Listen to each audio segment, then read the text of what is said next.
One that as I was as a fan sitting watching, what I realized is that the competition was so stiff throughout, right? Especially like the last maybe like 12. Yes. 12 and above, it was so stiff. How did you guys deal with that? And also thinking about it in terms of, okay, we have 10 people left in this competition. We have become friends. You know, relationships are developing from this experience. You know, we like each other, we don't like each other. You know, I think this person can sing. And tell us about that experience. Wow. Because, I mean, apart from you two, there's other 8, 9, 10 people who could really, really sing. Yes, yes. Actually, not even from the top 10. If you look at the competition from top 65, I think.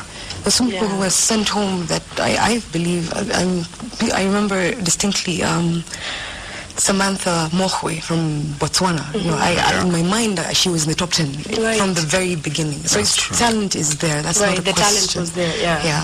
So the relationships in the house, and then kind of how you dealt with it, and you're still competing against each other.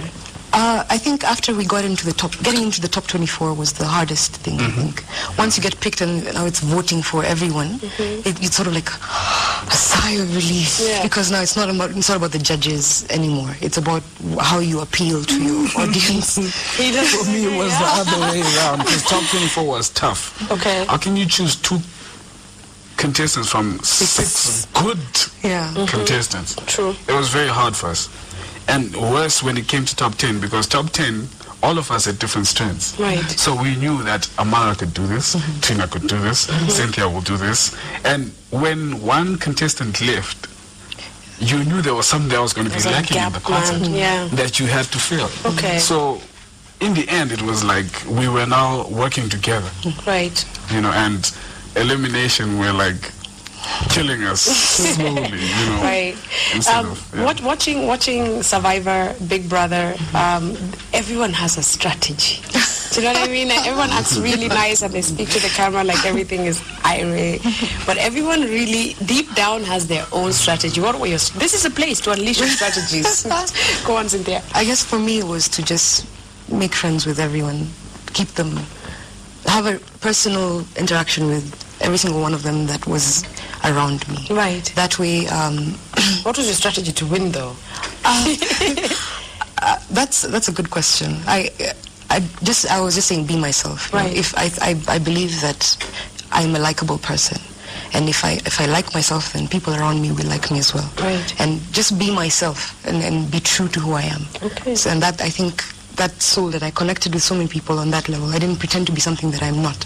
You know, where I faulted, I admitted I did. You know, and except I'm human. I think that's what got me that far. Yes. And for you, Eric? I can't really say. All I wanted was just to connect.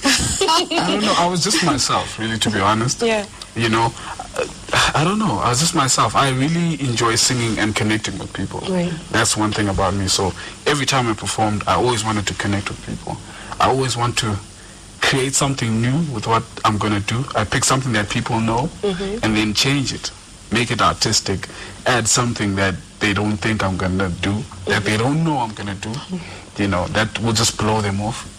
You know, those are the things that I just like doing. But it was just, I was just being myself. Right. I was just being myself.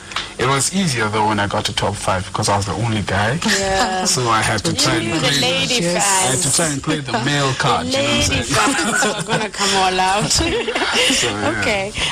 Cynthia, you know, not to harp on it at all, but let's talk about the day you were voted out. The feeling towards that, your performance, everything that kind of culminated to that moment. What did you go through?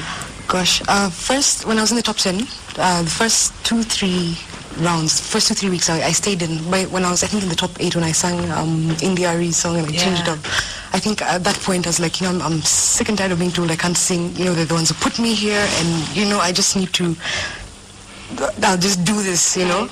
After that performance, after the eliminations really to take a toll on you, you know, you realize, oh my God, you know, okay, I'm this closer to getting it's an emotional the journey, prize. huh? Yeah. And then again, you're that far away. So I I was tired of being told you're not good enough. So when I was eliminated, it's actually, if you look at the footage, after I sang my last song on the competition, there was a certain very distinct sadness in my face because of all the pumping that I got. Right. So for me, it was relief, yeah? Yes, because I don't think if I didn't get any positive feedback for all the efforts that I was putting in, with all the pressure that was going on, I don't think I would have not broken down in the next couple of weeks or whatever. Because it was a lot.